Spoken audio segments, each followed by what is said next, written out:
أهلا وسهلا بيكم في أول نص معلوماتي معانا للصف الرابع الابتدائي وهو موطني.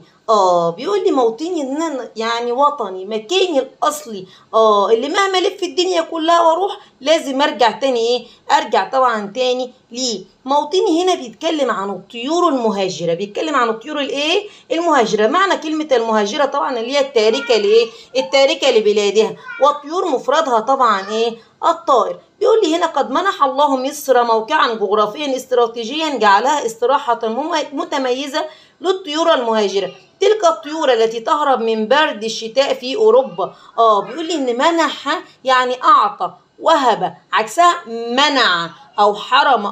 ربنا عطى لمصر موقع، مكان متميز، استراتيجي يعني مكان المتميزة، خلاها استراحة للطيور المهاجرة. يعني إيه الكلام ده؟ يعني ربنا أعطى لمصر مكان متميز جدا يكون سبب في إن